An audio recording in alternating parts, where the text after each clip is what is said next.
Maraming salamat po. Ayan, maraming salamat. Oy? Sorry. Ay, sorry. Sasha, thank you very much sa iyong magandang sayaw.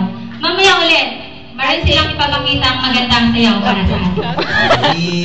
Alam mo partner na wala mo ba kung paano nagsimula? Ayan yung mga Einstein. Yan, wala akong idea yan namin. Kaya ganito diba? Ganito pala yan. Kung si Bob tsaka si Maylin pala ay natin magkatrabaho. Tapos, Mga Itong si family. Maylin, alam mo ba na sa OG niya ni Bob ay tinatakbuhan niya dati?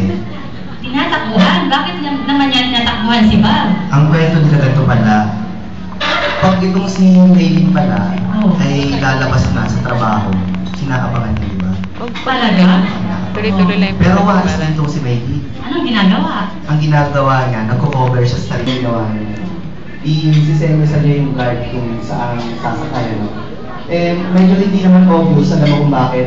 Pagdating yung driver, doon nakasakay si Maylin, sasabihin ng driver, Sir, Hindi niya? hindi niya maihatid. Mahihati. Maihatid. At dahil si Bob din ay kinakabahan din kung paano natin kilalanin si Maylin.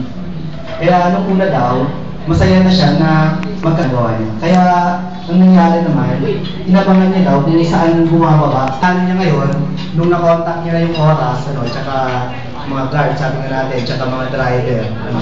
Ang ginawa naman itong si Bob ngayon, ang problema niya naman kung paano niya lalapitan po si Maylin. Dahil si Maylin ay hindi naman talaga panakwento, no? Kaya ang nangyari ngayon si Bob, eh, hindi rin siya ganun hindi katulad natin shy type tayo. Maylin, yun ang nalang ko. Yun pala. Yun yung kung paano nag-umpisa. Ay, wala. Patusunod na yun. Dinadako na pala tayo sa nabahan, Jimon. Yeah.